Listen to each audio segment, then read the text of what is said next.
Hi, I'm Dr. Jen. I'm an anxiety coach. I help people live stress-free lives without dangerous medications, and I help people who are in withdrawal from their anti-anxiety medication.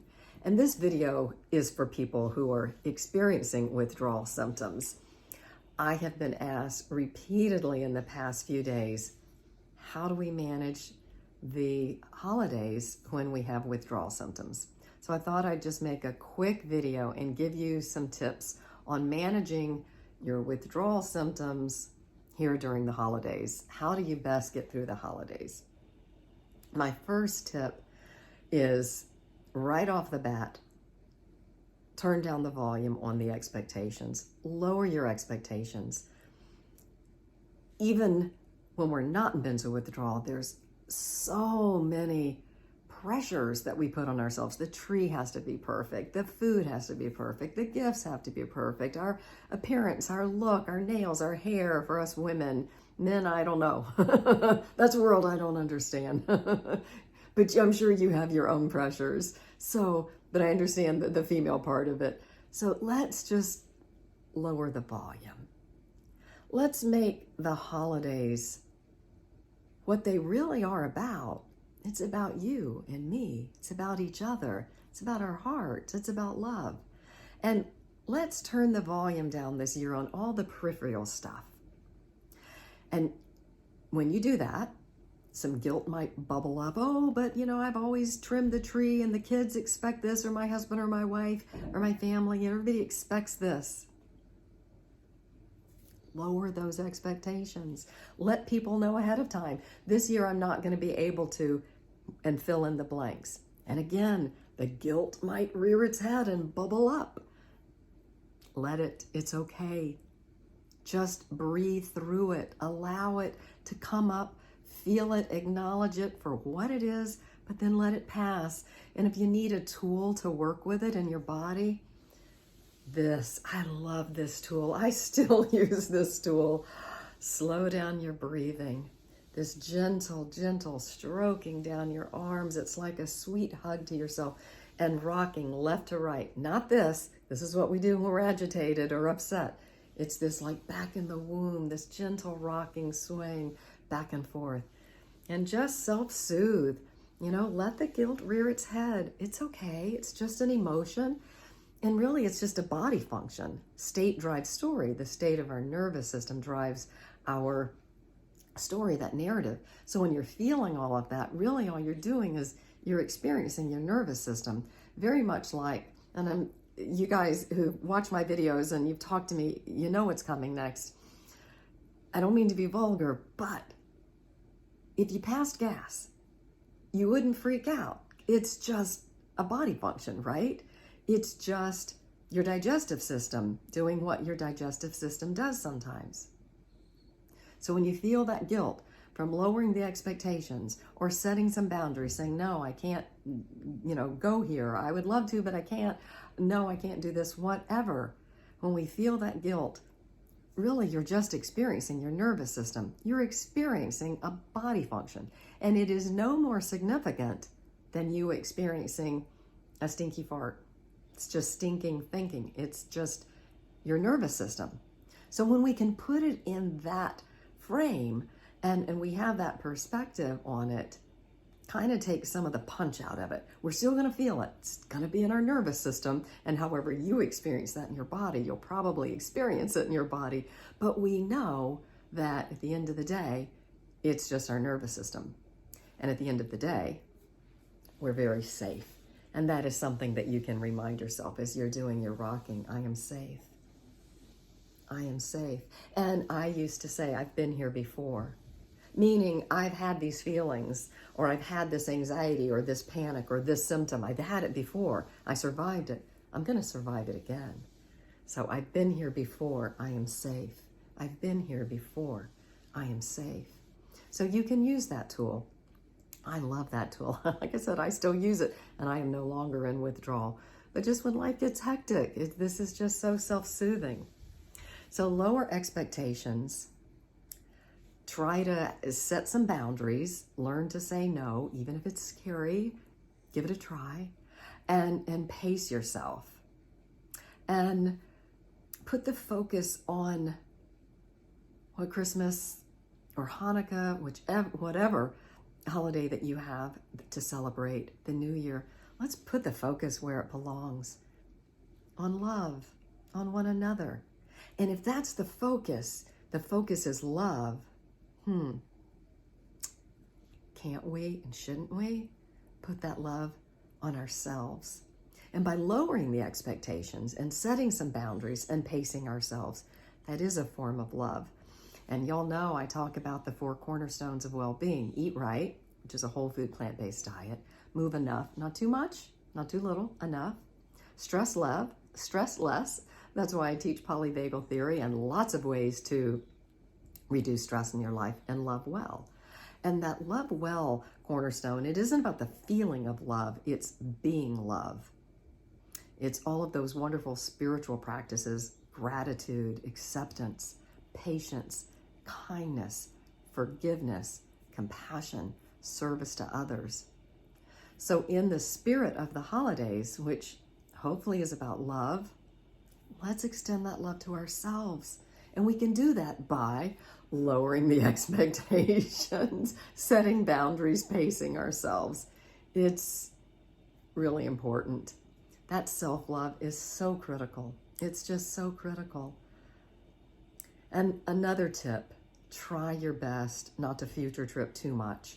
Meaning, don't sit and go, oh, this is my second, Christmas or New Year's in withdrawal. I was tapering last year and it's okay. Don't worry about how many holidays you have ahead while you're symptomatic. Does nobody any good to future trip. Come back to the present moment. Put your feet on the ground, get grounded, look around, use all your senses, come back to the present moment. Because this is all any of us have. And right now, this present moment deserves our heartbreaking gratitude that we're still here. Yes, we're suffering, and yes, it's horrible. Trust me, I had an ungodly withdrawal experience. It was torture. But still, we're here. And the torture is going to stop, I promise. We do get well. We really do. So come back to the present moment. Stay away from the future of how many more holidays do I have, or looking over your rear view, your rear view mirror over your shoulder. But I've already had X amount already. Just be here right now, because that's all we have. Let's do everything that we can to experience, even if our emotions are flat, even if we feel like a zombie, and we can't really rustle up positive emotions. At least let's remind ourselves that we are grateful, even if we can't feel it. Even if we can't feel any joy, any positivity, it's all just gray. That's just a part of the whole withdrawal syndrome. But let's still do everything we can to know in our heart that we're still here. We're still alive. And that is something to be grateful for. Even if we're horribly suffering, it's still something to be grateful for, because your suffering is going to end. So those are some of the things that I think can help lower your expectations. You don't have to have a perfect tree, a perfect gift, a perfect meal. You don't have to, nothing has to be perfect, because there is nothing perfect. There's no perfection in nature. We're not perfect. Let's be just good enough. And let's really put the focus where it belongs, on love, on each other, and on our own selves, our own journey, and to be kind and gentle with ourselves. And let's set boundaries. And if necessary, let's tell the truth. I heard myself say that, necessary and the truth. I think the truth is necessary. But what I meant was, if you feel like your friends and family can hear the truth, that you are experiencing a chemical brain injury that is temporary, but that is what you're experiencing. If you feel like that's a safe thing to do, then let people know that. It makes it easier. Now, I will say this, and I didn't want to make this a long video, so I'll try to be brief. Some people are never going to understand what we go through. People that we think love us and have always been there for us, they might not be able to get this. And then we get resentful and angry and frustrated. And that's no good for ourselves or for anyone else. It's not good for our nervous system. So in the spirit of the holidays, which is about love, let's also extend forgiveness to those people that don't understand. And again, lower the expectations on them understanding, and set some boundaries.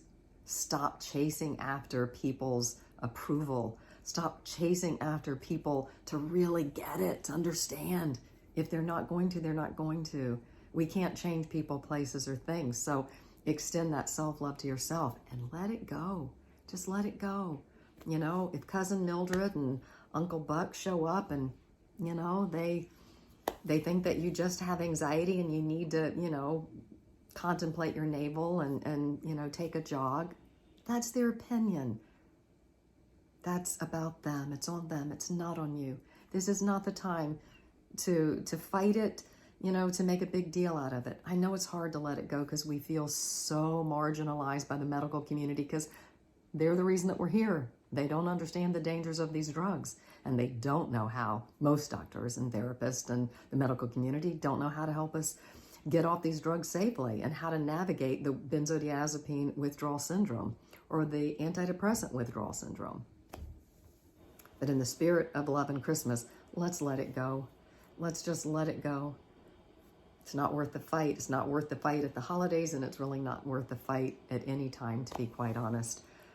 We can't change people, places, or things. We can only, hopefully, change ourselves and evolve. And part of that evolution is learning to really love yourself. So lower the expectations. Pace yourself. You know, set some boundaries. Speak your truth. Take really good care of yourselves. And know that it's going to be okay, because it really will. You are going to get well. And I know this maybe sounds a bit sophomoric or silly. Grab any adjective you want. But there is a gift in this journey that we're going through. There really is. It's a gift of really recovering of the things that damaged us, that got us on this benzo or antidepressant in the first place. This really is a time when we can live those four cornerstones, which rewire our brain and our nervous system and our heart and soul. So there's a gift in this suffering. But I know in the suffering, that's hard to believe. And it's hard to know. You know, it's hard to experience. But on the other side of this, you'll look back over your shoulder and go, wow, it was really hard. Hardest thing I've ever done in my life. But wow, now I'm this person. I'm this changed person. I am this better version of myself. You'll see. You'll get here. So anyway, I made this video longer. I was trying to shoot for 5 minutes. I'm so sorry. It looks like the counter saying 13. Thanks for, if you followed the entire thing, thanks for hanging in there with me. With everything in me, I just want to help people stop suffering, because benzo withdrawal is suffering of an indescribable kind. And so I am passionate about helping people navigate it to get to the other side. And I'm really passionate about helping people avoid getting on these medications in the first place. So if I can be of help, my website is benzowithdrawalhelp.com. My support group for people in benzo withdrawal and antidepressant withdrawal is Mornings with Jen. It's a secret Facebook group. We meet 3 days a week, Monday, Wednesday, and Friday at 9 o'clock Pacific for about 45 minutes to an hour sometimes. So you get a lot of opportunity to interface with me and get a lot of help. My other website is thrivewithdrjen.com, and that's for people who are suffering from anxiety and are not yet, hopefully ever, on anti-anxiety medication. It is the way to help people overcome anxiety naturally. So if I can be of help, reach out. I'm here. That's what everything in me is all about, is reducing suffering in the world. So I hope that this now almost 15-minute video is going to help you reduce some suffering. I really hope so. And I look forward to reading your comments below. Take good care and happy holidays.